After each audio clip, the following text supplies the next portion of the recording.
પ્રભુની હજુરમાં આપણા મસ્તકોના માગીએ, પ્રભુની સહાય માંગીએ, પ્રાર્થના કરીએ. જીવંત અને કૃપાળુ ઈશ્વર પિતા, પ્રભુ અમે તમારો આભાર માનીએ છીએ, તમારી સ્તુતિ કરીએ છીએ. પ્રભુ તમારા પવિત્ર વચનો અમારી પોતાની માતૃભાષામાં પ્રાપ્ત થયા છે, એને માટે પણ પ્રભુ અમે તમારો આભાર માનતા સ્તુતિ કરીએ છીએ. પ્રભુ પ્રાર્થનાને વિનંતી કરું છું, આજનું વચન સમજવાને માટે કૃપા આપો, સહાય કરો અને મદદ કરો. પ્રભુ એવી પ્રાર્થનાને વિનંતી કરું છું. વચન બોલનાર અને વચન સાંભળનાર બંનેને આજના વચનનો આશીર્વાદ આપજો. પ્રાર્થના અને ઉદ્ધાર કરતા પ્રભુ ઈશ્વરના નામમાં માંગીએ છીએ, સર્વને માન્ય કરો. આમેન. ઈશ્વર પિતાનો આભાર માનીએ છીએ આજના પવિત્ર દિવસની ભેટને માટે.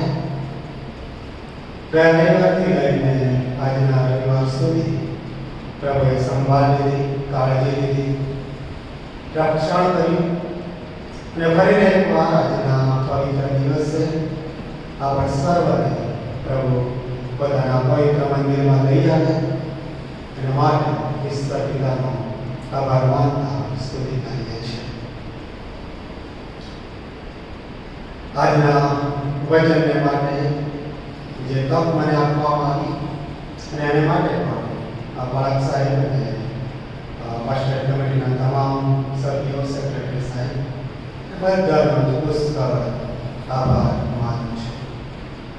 પ્રભુ ઈસુ ખ્રિસ્તના નામમાં આપ સર્વનો આભાર કરું છું અને આજની પ્રેમની સલામ પાઠવું છું. પ્રભુ ઈસુ ખ્રિસ્ત એ મરણ સહન કરે, ત્યાર પછી તેમનું પુનરુત્થાન થાય, શિષ્યોને અને અન્ય લોકોને દર્શન આપે. એ બધી જ બાબતો પછી જે વિષય અથવા તો જે સંબંધે આપણે મનન કરવા માંગીએ છીએ તો છે પવિત્ર આત્માનું સામર્થ્ય.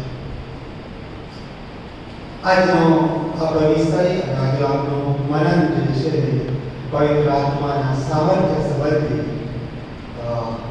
મનન કરવા માંગીએ છીએ. યોહાનની લખેલી સુવાર્તા અને 13મા અધ્યાયનો જો તમે અભ્યાસ કરો તો એ અધ્યાયમાં પ્રભુ ઈસુ ખ્રિસ્ત પોતે પોતાના શિષ્ય મંડળની સાથે ખૂબ જ અગત્યની એવી એક મીટિંગ અથવા તો ખૂબ જ અગત્યની એવી એક બેઠક પ્રભુ ઈસુ કરવા જઈ રહ્યા છે અથવા તો કરી રહ્યા છે. પ્રભુ ઈસુ ખ્રિસ્ત પોતાના શિષ્યોને એક અગત્યની બાબત, એક અગત્યની સૂચના આપવા જઈ રહ્યા છે.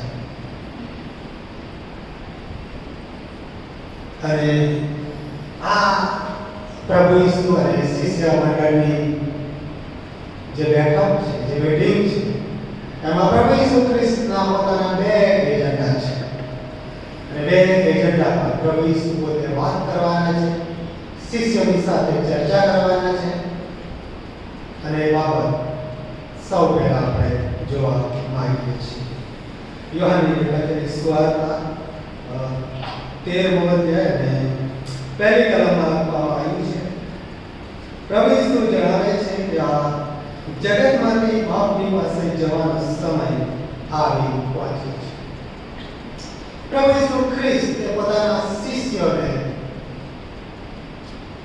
જણાવે છે કે મારો સમય હવે પૂરો થયો છે, હવે હું બાપની પાસે જવાનો છું. જે સ્વર્ગીય ધામમાંથી આવ્યો છું એ સ્વર્ગીય ધામમાં પાછો જવાનો સમય હવે આવી ચૂક્યો છે. યોહાન 13:13 પ્રભુ ઈસુ કહે છે, બાપે સબળા અમારા મારા હાથમાં સોંપ્યા છે અને હું દેવની પાસેથી આવ્યો છું અને દેવની પાસે જાઉં છું. શિષ્યોને. અમે પોતે વધારે લાંબો સમય એ શિષ્યોની સાથે રહેવાના નથી. હવે એ ટૂંક સમયમાં જ એ મરણ સહન કરવા જઈ રહ્યા છે. એ બાબત એ પોતાના શિષ્યોને એ જણાવી રહ્યા છે. યોહાન 13:33 કહે છે, ઓ નાના બાળકો, હવે હું થોડી જ વાર તમારી સાથે છું. તમે મને શોધશો, અને જેમ મેં યહૂદીઓને કહ્યું હતું કે જ્યાં હું જાઉં છું ત્યાં તમે આવી શકતા નથી, તેમ હું હમણાં તમને પણ કહું છું. જ્યાં હું જાઉં છું ત્યાં તમે આવી શકતા નથી. અને સિમોન પીટર તેને પૂછે છે કે પ્રભુ તું ક્યાં જાય છે? ઈશ્વરે તેને ઉત્તર આપ્યો કે જ્યાં હું જાઉં છું ત્યાં તું મારી પાછળ હમણાં આવી શકતા નથી. પ્રભુ ઈસુ જ્યારે આવા વચનો શિષ્યોને જણાવે છે કે હવે હું તમારી સાથે વધારે સમય રહેવાનો નથી, હવે મારો સમય પૂરો થઈ ગયો છે અને હવે હું જનાર છું. અને ત્યારે શિષ્યો સ્વાભાવિક રીતે ગભરાય છે, ચિંતિત થાય છે, નાસીપાસ થાય છે, ઉદાસ અને હતાશ થાય છે. કારણ એટલું જ હતું કે જે ઈશ્વરની સાથે, જે ગુરુજીની સાથે 3-3.5 વર્ષ વિતાવ્યા છે, જે ઈશ્વરના અને જે ગુરુના ચમત્કારો જોયા છે, જેમનો ઉપદેશ સાંભળ્યો છે, જેમણે લંગડાને ચાલતા કરે પોતાની આંખોએ જોયું છે, જે આંધળાની આંખો ઉઘાડી તેમણે જોયું છે, જે વૃદ્ધ લોકોને સજીવન કર્યા એ તેમણે જોયું છે, એમની સાથે ને સાથે રહ્યા છે, એમની સાથે હર્યા છે, ફર્યા છે, સુખ અને દુઃખમાં ભાગીદાર બન્યા છે. એ ઈસુ, એ ગુરુ હવે કહી રહ્યા છે કે હવે હું લાંબો સમય તમારી સાથે રહેવાનો નથી. એ શિષ્ય મંડળ એ દુઃખી થાય છે, એ હતાશ થાય છે, એ નિરાશ થાય છે. અને મારા ભાઈઓ અને બહેનો, મારા અને તમારા ઈસુ ગુરુ એ અંતર્યામી દેવ હતા, એ અંતર્યામી ગુરુ હતા. તેઓ જાણી જાય છે કે શિષ્યો એ નાસીપાસ થયા છે, શિષ્યો એ ગભરાયા છે, તેઓ પોતાના મનમાં શોક અનુભવે છે, હવે હતાશાનો સામનો તેઓ કરી રહ્યા છે. અને માટે પ્રભુ ઈસુ ખ્રિસ્ત એ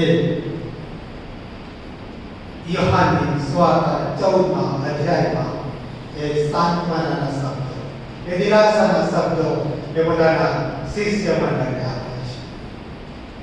એ નિરાશાના શબ્દો એ પ્રભુ ઈસુ એ પોતાના શિષ્યોને એ આપે છે.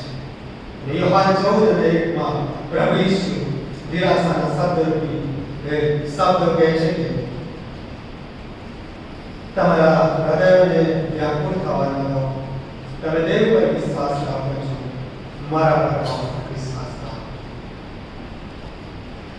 મારા જવાથી તમને દુઃખ કદાચ થવાનું છે, પણ તમે વ્યાકુળ થશો. તમે દેવ પર વિશ્વાસ રાખો છો, મારા પર વિશ્વાસ રાખો. પ્રભુ ઈસુ આગળ જણાવે છે યોહાન 14:9, હું તમને અનાથ નહીં મૂકી દઈશ, હું તમને કદી અનાથ નહીં મૂકી દઈશ, હું તમને નહીં છોડી દઉં, હું તમારી સાથે રહીશ. એ તમારી નિરાશામાં, એ તમારી હતાશામાં હું તમારી સાથે રહીશ.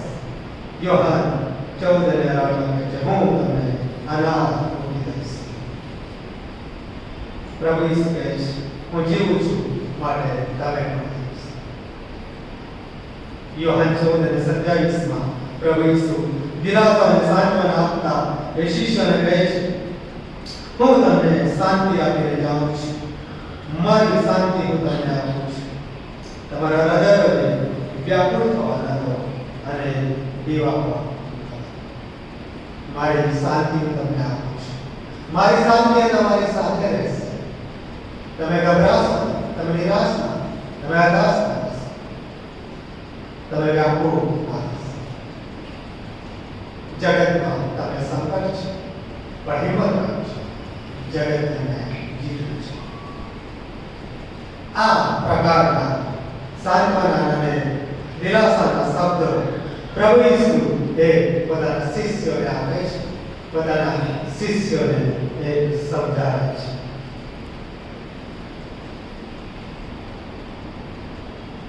પ્રભુ ઈસુ અને શિષ્ય મંડળની જે મીટિંગ હતી, જે બેઠક હતી, એનો પહેલો એજન્ડા એ હતો કે હું હવે જનાર છું, બાપની પાસે જનાર છું, એ જણાવી દીધું. બીજો એજન્ડા પ્રભુ ઈસુ એ પોતાના શિષ્યોને જણાવે છે, અને એ તો છે પવિત્ર આત્મા સંબંધીનો બાબત. પવિત્ર આત્મા એ તમારી સાથે રહેશે, એ સંબંધી એ શિષ્યોને જણાવવામાં આવે છે. યોહાન 14:16 કહે છે, અને હું બાપને વિનંતી કરીશ કે તમને બીજો સંબોધક તમારી પાસે સદા રહેવા માટે મોકલી આપશે. હું જાઉં છું, પણ તમારે ચિંતા કરવાની જરૂર નથી. મારા ગયા પછી તમારી સાથે રહેવા માટે એક સહાયક દેવ તમને આપવામાં આવશે, એક સંબોધક તમને આપવામાં આવશે, અને એ સંબોધક તમને બધું જ શીખવશે. એ સંબોધક સદા તમારી સાથે વાસો કરશે. એ સંબોધક તમામ બાબતોમાં એ તમને આગેવાની આપશે. એ સંબોધક, એ સહાયના દેવ એ તમને સર્વ સત્યમાં દોરી જશે. માટે તમે ચિંતા કરશો નહીં, માટે તમે ગભરાશો નહીં, પણ એ પવિત્ર આત્માનું સામર્થ્ય તમને આપવામાં આવશે. પવિત્ર આત્માના સામર્થ્ય તમે ભરાઈ જશો, અને એ તમારી સેવા એ ચાલુ રહેશે, અને પ્રભુ એ તમારી સાથે રહેશે. પ્રભુ ઈસુ ખ્રિસ્ત એ પોતાના શિષ્યોને પવિત્ર આત્મા સંબંધી માર્ગદર્શન આપે છે. પવિત્ર આત્મા એ તમને આપવામાં આવશે, અને તમારા સહાયક દેવ તરીકે તમારી સાથે રહેશે. એ બાબત સમજાયા પછી, એ બાબત જણાવ્યા પછી પ્રભુ ઈસુનું જે બાપની પાસે જવાનો સમય છે તે આવી જાય છે. પ્રભુ ઈસુ ખ્રિસ્તને પકડી લેવામાં આવે છે, વધસ્તંભે ગળી દેવામાં આવે છે, મરણ સહન કરે છે, બલિદાન આપે છે, પુનરુત્થાન પામે છે, ઘણા બધા લોકોને દર્શન આપે છે, ઘણી બધી બહેનોને દર્શન આપે છે. અને આ સમયગાળા દરમિયાન બીજી એક બાબત બને છે, અને એ તો એ છે કે ઈસુના જે શિષ્યો હતા એ મરણ સહ્યા પહેલા ઈસુએ જે સલાહ આપી હતી, ઈસુએ જે શિખામણ આપી હતી, ઈસુએ જે વાતો કરી હતી, એ બધી જ શિખામણ, એ બધી જ સલાહ એ શિષ્યો ભૂલી ગયા છે, અને પોતાના જૂના ધંધામાં લાગી ગયા છે.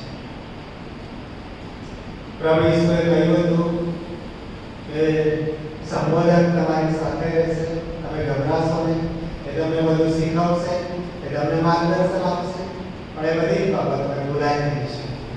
અને હવે એ શિષ્યો એ પોતાના જૂના ધંધામાં લાગી ગયા છે. યોહાન 21:3 સિમોન કહે છે, સિમોન પિતર તેઓને કહે છે કે હું માછલા મારવા જાઉં છું. તેઓ તેને કહે છે કે અમે પણ તારી સાથે આવીએ છીએ. ત્યારે તેઓ નીકળીને હોળીમાં બેઠા, પણ તે રાત્રે તેઓના હાથમાં કંઈ આવ્યું નહીં. પોતાનો જૂનો ધંધો એ શિષ્યોએ પકડી લીધો છે. પોતાના જૂના ધંધામાં, માછીમારોનો જે ધંધો હતો એ ધંધામાં શિષ્યો લાગી ગયા છે. પણ હવે પ્રભુ ઈસુના સ્વર્ગારોહણનો સમય પણ આવી ગયો છે. પ્રભુ ઈસુ પોતે સ્વર્ગારોહણ કરે, બાપની પાસે ચાલ્યા જાય એ પહેલા ફરીને એકવાર શિષ્યોને દર્શન આપે છે,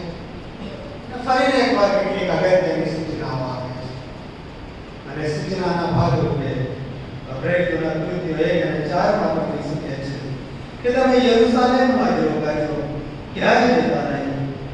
બાપનું વચન મારા મુખેથી સાંભળ્યું છે ત્યારે તમે રાહ મેં તમને જે વચનો કહ્યા છે એની તમે રાહ જુઓ, એની તમે વાટ જોજો, એવું પ્રભુ ઈસુ કહે છે. અને ત્યાર પછી ખૂબ જ અગત્યની વાત પ્રભુ ઈસુ શિષ્યોને કહે છે, અને એ ગયા પછી તેઓ સ્વર્ગમાં ચડી જાય છે. પ્રભુ ઈસુ છેલ્લી વાર શિષ્યોની સાથે વાત કરતા રહે છે, પણ પવિત્ર આત્મા તમારા પર આવશે ત્યારે તમે સામર્થ્ય પામશો અને યરુશલેમમાં, આખા યહૂદિયામાં, સમરૂનમાં તથા પૃથ્વીના છેડા સુધી તમે મારા સાક્ષી થશો. પવિત્ર આત્માનું સામર્થ્ય તમારા પર આવશે અને ત્યાર પછી તમે સુવાર્તાના કામમાં લાગી જશો. ત્યાર પછી તમે યરુશલેમમાં, યહૂદિયામાં, સમરૂનમાં અને પૃથ્વીના છેડા સુધી મારા સાક્ષીઓ તમે બનશો. આ વચન કહ્યા પછી, આ બાબત જણાયા પછી આપણે જોઈએ છીએ કે 50મા દિવસે પ્રભુ પવિત્ર આત્માનું સામર્થ્ય એ શિષ્યો પર ઉતરી આવે છે, એ શિષ્ય મંડળ પર ઉતરી આવે છે અને તેઓ સર્વ પવિત્ર આત્માથી ભરપૂર થયા અને આત્માએ જેમ તેઓને બોલવાની શક્તિ આપી તેમ તેઓ અન્ય ભાષામાં બોલવા લાગ્યા. 50મા દિવસે પ્રભુ પવિત્ર આત્માનું સામર્થ્ય એ શિષ્યો પર ઉતરી આવે છે. એ અગ્નિના જેવી એ જીભો એક શિષ્ય પર ઉતરી આવે છે અને તેઓ પવિત્ર આત્માનું સામર્થ્ય પ્રાપ્ત કરે છે. ઈસુએ જે શબ્દો પોતાના મરણ સહાય પહેલા શિષ્યોને કહ્યા હતા એ અહીં પૂર્ણ થાય છે કે પવિત્ર આત્માનું સામર્થ્ય તમારા પર ઉતરી આવશે, સહાયક દેવ તમારી મદદ માટે તમારી સાથે હશે. ત્યારે અહીંયા એ પૂર્ણ થાય છે અને ત્યાર પછી આપણે જોઈએ છીએ કે શિષ્યોમાં જે ફેરફાર આવે છે એ ફેરફાર એ કંઈક અલગ પ્રકારનો ફેરફાર આવે. એમનો સ્વભાવ બદલાઈ જાય છે, એક નવી હિંમત આવે છે, એક નવું બળ શિષ્યોમાં આવે છે, એક નવું સામર્થ્ય એ શિષ્યોમાં આવે છે. અને એ તો પીતર અને યોહાન સંબંધી શરૂઆતના 1 થી 5 અધ્યાયમાં જે લખવામાં આવ્યું છે, પ્રેરિતોના કૃત્ય 1 થી 5 અધ્યાયમાં એ સંબંધે આપણે જોવા માંગીએ છીએ. પિતરની ઉપર પ્રભુ પવિત્ર આત્માનું સામર્થ્ય આવે એ પહેલાના પિતરની જો આપણે વાત કરીએ, એ પહેલાનો જે પિતર હતો એ એક અલગ પ્રકારનો પિતર હતો. સુવાર્તાઓનું વાંચન જો આપણે કરી હોય તો એ પિતર સંબંધી કેટલીક બાબતો આપણને એ આપણે ધ્યાન કરાવે છે અને કહે છે કે એ પિતર એક ઉદાવળીયો પિતર હતો. પ્રભુ તારી સાથે કરવા પણ તૈયાર છે એવું કહેનારો પિતર હતો. પ્રભુ આખી રાત અમે મહેનત કરી છે, કઈ પકડાયા નથી. નિષ્ફળ ગયેલો પિતર હતો. એ નકાર કરનારો પિતર હતો. કાયાફા પ્રભુ યાજકની સામે જ્યારે પ્રભુ ઈસુ ખ્રિસ્તને રજૂ કરવામાં આવ્યા અને એની પૂછપરછ કરવામાં આવી ત્યારે આ પિતર પ્રભુ ઈસુની પાછળ સંતાતો એ જોવા જાય છે કે ઈસુનું શું કરવામાં આવે છે, ઈસુનું શું થાય છે એ જોવા માટે આ પિતર ગયો હતો. જોવા તો ગયો હતો પણ ત્યાં જઈને જાણે કે ફસાઈ ગયો. પ્રભુ યાજકના ઘરમાં કામ કરતી એક દાસી એ આ પિતરને જોઈ જાય છે અને કહે છે કે તું પણ ઈસુની સાથે હતો અને કહે છે કે ભાઈ તું શું કહે છે કે મને કઈ સમજાતું નથી, હું ઈસુને ઓળખતો નથી. થોડી વાર પછી બીજી એક દાસી એ પિતરની પાસે આવી છે અને કહે છે કે તું ઈસુ નાજારીની સાથે હતો એવું મને માલુમ પડે છે. અને ત્યારે પણ એવું જ કહે છે કે હું એને ઓળખતો નથી. ત્યાર પછી એક માણસ એ પિતાની પાસે આવે છે અને કહે છે કે તું ગલીલના ઈસુની સાથે હતો કારણ કે તારી બોલીથી ઓળખાય આવે છે. એ પિતાની ભાષા એ ગાલિલની હતી અને એથી લોકોએ ઓળખી જાય છે કે એ ઈસુની સાથે હતો. અને ત્યારે તો એ પિતા હદ વટાવી જાય છે અને સમ ખાવા લાગે છે અને શ્રાપ આપવા લાગે છે. સમ ખાઈને અને શ્રાપ આપીને કહે છે કે હું આ ઈસુને ઓળખતો જ નથી. આ ગભરાઈ ગયો પિતા હતો, આ ડરી ગયો પિતા હતો, આ નાસી પાસ થયેલો પિતા હતો.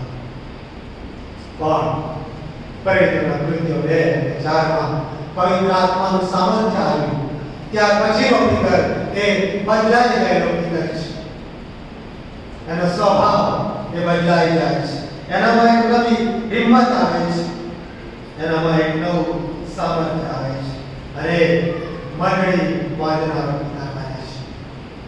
પ્રેરિતોના કૃત્ય 2 અને 36માં એ ખૂબ જ હિંમતથી ઇઝરાયલના લોકોને જણાવે છે. એ માટે ઇઝરાયલના તમામ લોકોએ નિશ્ચય જાણવું કે જે ઈસુને તમે બધા સ્થાન પર મારી નાખ્યો, તેને દેવે પ્રભુ તથા ખ્રિસ્ત બનાવ્યો છે. પસ્તાવ કરો અને ઈસુ ખ્રિસ્તના નામે તમારામાં દરેક બાપ્તિસ્મા પામો. એક નવી હિંમત આવે છે પિતરમાં અને એ ઇઝરાયલના લોકોને કહે છે કે જે ઈસુને તમે મારી નાખ્યો, એણે દેવે પુનરુત્થાન અને નવું જીવન આપ્યું છે. પસ્તાવો કરો અને ઈસુને તમે માની લો. એ નવું સામર્થ્ય એ પિતરમાં આવે છે.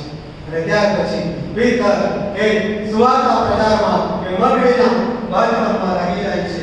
અને પ્રેરિતોના કૃત્યો 2 અને 41માં જો તમે વાંચો તો અહીંયા લખવામાં આવ્યું છે કે ત્યારે જેઓ તેની વાત સ્વીકારી તેઓ બાપ્તિસ્મા પામ્યા અને તે જ દિવસે 3000 માણસો એ મંડળીમાં ઉમેરાયા. એક જ સાથે 3000 માણસો એ મંડળીમાં ઉમેરાય છે, બાપ્તિસ્મા પામે છે. એક પિતર કે જે નાસીપાસ થયો હતો, એ ગભરાયેલો હતો, એ નિષ્ફળ ગયો હતો, એક પિતર એ પ્રભુ પવિત્ર આત્માનું સામર્થ્ય પામ્યા પછી એક જ સંદેશમાં, એક જ પ્રચારમાં 3000 માણસોને એ મંડળીમાં લઈ આવતા પિતા બને છે. આ છે પ્રભુ પવિત્ર આત્માનું સામર્થ્ય. ત્યાર પછી જો આગળ જોઈએ તો એ પિતર અને યોહાન પ્રેરિતોના કૃત્ય 3 અધ્યાયમાં યરુશલેમના મંદિરમાં 3 વાગે પ્રાર્થના કરવા માટે જાય છે. અને જ્યારે પ્રાર્થના કરવા માટે પિતર અને યોહાન જાય છે ત્યારે સુંદર નામના દરવાજે એક લંગડો ભિખારી ભીખ માંગી રહ્યો હતો. કેટલાક લોકો રોજ સવારે એને એ દરવાજા પર મૂકી જતા અને સાંજે એને લઈ જતા હતા. પિતર અને યોહાન જ્યારે મંદિરમાં જાય છે ત્યારે લંગડો ભિખારી એ કઈક ભીખ મળશે આશાએ પિતર અને યોહાનની આગળ પોતાનો હાથ લાંબો કરે છે. પણ પિતર અને યોહાન કહે છે, અમારી પાસે સોનું રૂપું તો નથી, પણ જે અમારી પાસે છે એ હું તમને આપું છું. પ્રભુ ઈસુ ખ્રિસ્ત નાઝારેના નામથી ચાલતા હતા.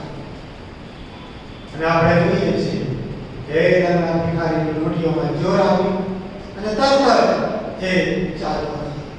બાઇબલ જણાવે છે કે 40 વર્ષનો હતો. એનો અર્થ એ થયો કે જો જન્મથી લંગડો હોય તો એ 40 વર્ષથી લંગડો હતો. 40 વર્ષથી લંગડા ભિખારી એ પવિત્ર આત્માના સામર્થ્ય દ્વારા પિતર એ સાયાપણું આપે છે અને ચાલતો કરે છે. આ છે પ્રભુ પવિત્ર આત્માનું સામર્થ્ય. એ ચમત્કાર કરનાર પિતર બને છે. લંગડા ભિખારીને જ્યારે ચાલતો કર્યો અને એ વાત આખા પ્રદેશમાં ફેલાઈ ગઈ. ઘણા બધા લોકોએ જાણ્યું કે જે મંદિરના આંગણામાં બેસીને ભીખ માંગતો હતો એ ભિખારી અને ચાલતો થયો છે. ત્યારે ઘણા બધા લોકોએ પિતર અને યોહાનની વાત માની અને તે તેઓ એ વિશ્વાસમાં આવ્યા. અને આ બાબત જ્યારે બની ત્યારે એ જે અધિકારીઓ હતા, જે શાસ્ત્રીઓ અને ફરીસીઓ અને પ્રમુખ યાજક અને મંદિરનો સરદાર અને આ બધા લોકોને બહુ ખોટું લાગ્યું, બહુ માઠું લાગ્યું કે આ તો કેવી બાબત છે. અને લોકો તો ટોળે ટોળા આ પિતાની અને યોહાનની પાછળ જઈ રહ્યા છે. આપણે કંઈક કરવું પડશે. અને એટલા માટે પીતર અને યોહાનને બોલાવવામાં આવે છે. અને એ પ્રમુખ યાજક અને એના સગા એ ભેગા થાય છે. અને એ જગ્યાએ પિતરને કહેવામાં આવે છે કયા પરાક્રમથી ત્યાં આપવામાં આવ્યા છે. પ્રેરિતોના કૃત્યો 4 અધ્યાય 5 અને 7 માં લખવામાં આવ્યું છે. બીજે દિવસે તેઓના અધિકારીઓ, વડીલો, શાસ્ત્રીઓ, એલેક્ઝાન્ડર તથા પ્રમુખ યાજકના સર્વ સગા યરુશલેમમાં એકઠા થયા. તેઓને વચમાં ઊભા રાખીને પૂછ્યું કે કેવા પરાક્રમથી કે કયા નામથી તમે કાર્ય કર્યું છે. પીતર અને યોહાનને આ અધિકારીઓ પૂછે છે કે કયા પરાક્રમથી તમે આ કામ કર્યું છે, કયા પરાક્રમથી, કયા નામથી આ નગર ચાલવા કર્યો છે. અને પીતર એ ખૂબ જ હિંમતથી જવાબ આપે છે. પ્રેરિતોના કૃત્યો 10 અને 12 માં ખૂબ જ હિંમતથી એ પીતર જવાબ આપે છે. અહીંયા એ પ્રમાણે લખવામાં આવ્યું છે. તથા સર્વ ઇઝરાયેલી લોકોને માલુમ થાય કે ઈસુ ખ્રિસ્ત નાઝારી, જેને તમે બધા સ્થાન પર મારી નાખ્યો અને જેને તમે મૂલ્યમાંથી ઉઠાડ્યો, તેના નામથી આ માણસ સાજો થઈને અહીં તમારી આગળ ઊભો છે. બીજા કોઈ કારણ નથી. કેમ કે જેથી આપણું તારણ થાય એવું બીજું કોઈ નામ આકાશ તળે માણસોમાં આપેલું નથી. જે પિતર એક સામાન્ય દાસીથી ગભરાઈ ગયો હતો અને ઈશ્વરનો 3 વાર નકાર કર્યો હતો, એ જ પિતર પ્રમુખ યાજકને કહે છે કે જે ઈશ્વરે તમે મારી નાખ્યા એ ઈશ્વરના નામ છે, એ સામર્થ્ય છે. આ લડવો ચાલતો થયો છે અને તમારી સામે ઉભો છે.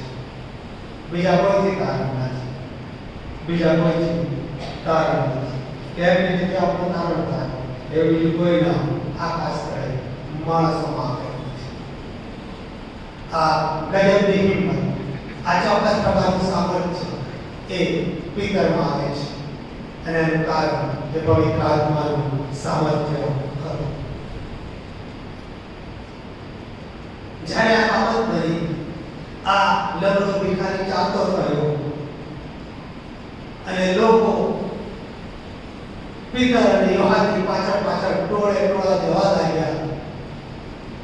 અને ત્યારે ફરી એકવાર આ પ્રમુખ યાજક અને મંદિરના સરદાર અને વડીલો અને યાજકો ભેગા થયા. અને ફરીને એકવાર આ પીતર અને યોહાનને બોલાવવામાં આવ્યા અને એમને કહેવામાં આવ્યું કે તમારે ઈશ્વરનું નામ તમારા બોધમાં, તમારા ઉપદેશમાં કે કોઈ જગ્યાએ તમારે લેવું. તમારે જે કરવું હોય તે કરો, બધું જ કરવાની છૂટ છે. પણ ઈશ્વરનું નામ તમારે લેવું નહીં, ઈશ્વરનું નામ તમારે વચમાં લાવવું નહીં. આવી ધમકી એ પિતર અને યોહાનને આપવામાં આવી છે. પ્રેરિતોના કૃત્યો 4 અને 18 લખવામાં આવ્યું છે. પછી તેઓને બોલાવીને તાકીદ આપી કે વાત કરતા તેમજ બોધ કરતા તમારે ઈશ્વરનું નામ બિલકુલ લેવું જ નહીં. ઈશ્વરનું નામ તમારે બિલકુલ લેવું જ નહીં. કેમ કે જો ઈશ્વરનું નામ લે, જો ઈશ્વરનું સામર્થ્ય પ્રગટ થાય તો એમને ખબર છે કે ઈશ્વરે તમે વખત તમે જડ્યા હતા, એ ઈશ્વરે તમે મરણદંડ આપ્યો અને ઈશ્વરના નામથી આવા ચમત્કારો થાય છે. તો અમારું શું? અને માટે એમને તાકીદથી ધમકી આપીને કહ્યું કે તમારી કોઈ પણ પ્રકારે ઈશ્વરનું નામ લેવું નહીં. પણ પિતર અને યોહાન એ આ ધમકીને નકારતા નથી. પિતર અને યોહાન એ અધિકારીઓની વાત માનતા નથી અને આપણે બહુ જ હિંમતથી જવાબ આપે છે. પ્રેરિતોના કૃત્ય 4:19 માં જવાબ પીતર આપે છે. પણ પીતર તથા યોહાને તેઓને ઉત્તર આપ્યો કે દેવના કરતા તમારું સાંભળવું દેવની નજરમાં યોગ્ય છે કે નહીં એ તમે જ નક્કી કરો. કેમ કે અમે જે જોયું છે તથા સાંભળ્યું છે તે ગયા વિના અમારાથી રહેવાય એમ નથી. એમની ધમકીને એ લેવામાં આવી, એમની ધમકીને એ સ્વીકારવામાં આવી, પણ હિંમતથી કહ્યું કે જે અમે જોયું છે જે અમે સાંભળ્યું છે એ કયા સિવાય એની સાક્ષી આપ્યા સિવાય અમારાથી રહેવાય એમ નથી. એ નિષ્ફળ પિતર, એ નકાર કરનાર પિતર, એ ડરી ગયેલો પિતર એ આજે એવું કહે છે એ કયા પ્રમુખ જાહેરની સામે આંખોમાં આંખ મિલાવીને કહે છે એ સાક્ષી અમારા ત્યાગા સિવાય હવે રહેવાય એમ નથી. આ છે પ્રભુ પવિત્ર આત્માનું સામર્થ્ય. આ છે પ્રભુ પવિત્ર આત્માના ઉતરવાથી આવેલું સામર્થ્ય.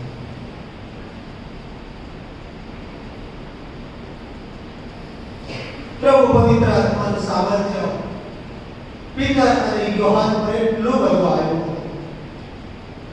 કે જો તમે પ્રેરિતોના કૃત્યોને 5મા અધ્યાયનો અભ્યાસ કરો તો એ અભ્યાસમાં એવું લખવામાં આવ્યું છે, એ વચનોમાં એવું લખવામાં આવ્યું છે કે પીતર અને યોહાન જે રસ્તે થઈને જતા હોય એ રસ્તામાં ઘણા બધા બીમાર લોકોને બેસાડવામાં આવતા હતા.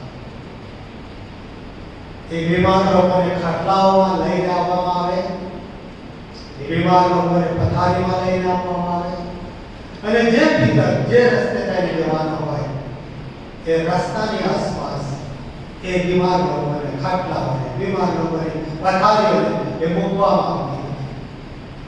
અને પીતર એ રસ્તે થઈને જ્યારે જતો હતો અને એનો પડછાયો આ બીમાર લોકોની પર, આ માંદા લોકોની પર પડતો હતો અને માંદા લોકો, એ બીમાર લોકો એ તાત્કાલ સાજા પણ પ્રાપ્ત કરતા હતા. પિત્તરનો પડછાયો પડવાથી એ બીમાર લોકો સાજા થઈ જતા હતા. એક સમયનો પિત્તર હતો કે જે નિષ્ફળ પિત્તર હતો, જેણે તમને કહ્યું હતું પ્રભુ મારાથી દૂર રહેજો, હું પાપી છું. પ્રભુ આખી રાત મહેનત કરી છે, કઈ પકડાયું નથી. એ પિત્તર ના પડછાયાથી આજે લોકો સાજા થઈ રહ્યા છે. એ પિત્તરના પડછાયામાં એ સામર્થ્ય આવી ચૂક્યું છે. એનું કારણ એ સામર્થ્ય પિત્તરનું નથી, એ આવડત કે લાયકાત એ પિત્તરની નથી, પણ એ સામર્થ્ય પ્રભુ પવિત્ર આત્માનું સામર્થ્ય છે. અને પ્રભુ પવિત્ર આત્માનું સામર્થ્ય જ્યારે પિત્તર પર અને યોહાન પર અને શિષ્ય મંડળ પર ઉતર્યા પછી તેઓ પૂરા વિશ્વમાં ફેલાઈ ગયા. પ્રભુ ઈસુ ખ્રિસ્તની સુવાર્તા તેઓએ પ્રચાર કર્યો, મંડળીઓ બાંધવામાં આવી અને પ્રભુની કૃપા તેઓ આગળ વધતા ગયા. સ્વાભાવિક બહેનો, પ્રભુ પવિત્ર આત્માનું સામર્થ્ય શું તમે મેળવવામાં આવો છો? પવિત્ર આત્માનું સામર્થ્ય પ્રાપ્ત કરવા સંબંધી બાઇબલ આપણને શું જણાવે છે એ પણ આપણે જોવા માંગીએ છીએ. યોહાનની લખેલી સુવાર્તા 16મો અધ્યાય અને 24મી કલમમાં લખવામાં આવ્યું છે, હજી સુધી મારી નામે તમે કઈ માંગ્યું નથી, તમારો આનંદ સંપૂર્ણ થાય, માટે માગો ને તમને મળશે.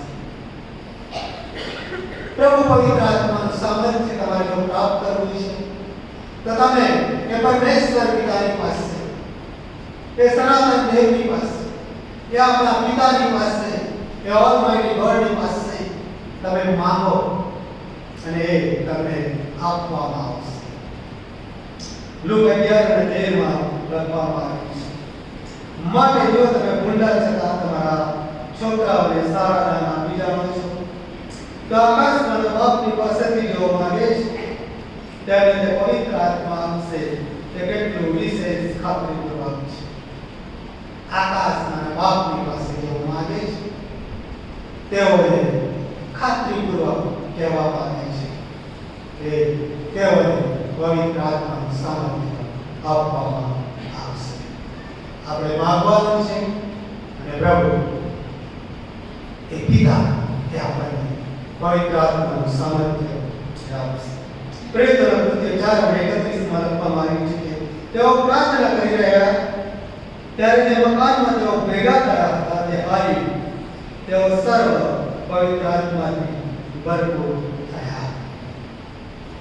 પ્રાર્થના દ્વારા, પસ્તાવો દ્વારા અને ઉપવાસ દ્વારા જ્યારે આપણે પરમપિતાની પાસે પવિત્ર આત્માની માંગણી કરીએ છીએ ત્યારે પવિત્ર આત્મા પ્રભુ પિતા આપણા માટે મોકલી આપવા તૈયાર છે.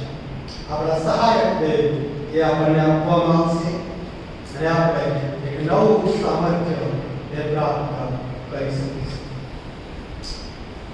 અમારા ભાઈઓ અને બહેનો, શું તમે પવિત્ર આત્માનું સામર્થ્ય પ્રાપ્ત કરવા માંગો છો? જૂના કરારનો સમય એ પ્રભુ પિતાનો સમય હતો. ત્યાર પછી નવા કરારનો સમય એ પ્રભુ ઈસુ ખ્રિસ્તનો સમય હતો અને આજનો સમય એ પ્રભુ પવિત્ર આત્માનો સમય છે.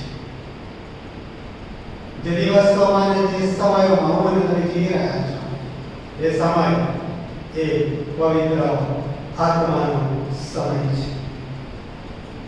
પ્રભુ વચન એવું કહે છે કે પાછલા દિવસોમાં એમ થશે કે હું સર્વ માણસો પર મારો આત્મા રેડી દઈશ અને તમારા દીકરા તથા તમારી દીકરીઓ પ્રબોધ થશે, તમારા જુવાનોને સામર્થ્ય થશે અને તમારા વૃદ્ધોને સ્વપ્નો આવશે. જો તમે પવિત્ર આત્માનું સામર્થ્ય પ્રાપ્ત કરવા માંગો છો તો પસ્તાવા સહિત, પ્રાર્થના સહિત અને ઉપવાસ સહિત તમે પિતાની પાસે પવિત્ર આત્માનું સામર્થ્ય માંગો અને ઈશ્વર પિતા એ દયાળુ પિતા એ તમને ચોક્કસ એ પવિત્ર આત્માનું સામર્થ્ય એ પૂરું પાડશે. પવિત્ર આત્માનું સામર્થ્ય પ્રાપ્ત કર્યા પછી તમારી જે સેવાઓ છે એ ખૂબ જ અસરકારક સેવાઓ એ બની રહેશે. તમે વાયરમાં સેવાઓ આપતા હો, સન્ડે સ્કૂલમાં સેવા આપતા હો, યુથ ગ્રુપની સેવા આપતા હો, મહિલા સંગઠનના સેવા આપતા હો, સિનિયર સિટીઝનના સેવા આપતા હો, કોઈ પણ પ્રકારની નાની કે મોટી સેવાઓ જો તમે આપી રહ્યા છો અને સેવાઓમાં તમે સામર્થ્ય સહિત વપરાવા માંગો છો, એ સેવાઓ અસરકારક બને એવું તમે ઈચ્છો છો તો તમે પ્રાર્થના સહિત, તમે પસ્તાવા સહિત, તમે ઉપવાસ સહિત પવિત્ર આત્માનું સામર્થ્ય તમે માગો છો અને તમારી સેવાઓ અસરકારક સેવાઓ સાબિત થશે. પ્રભુ તમને સામર્થ્ય આપશે, તમને એના મહિમાને માટે વાપરશે અને એના મહિમાના પાત્ર તમને બનાવશે. પ્રભુ પવિત્ર પ્રભુ આજનું વચન સમજવા માટે કૃપા આપે, સહાય કરે અને આજનો આશીર્વાદ તમને બધાને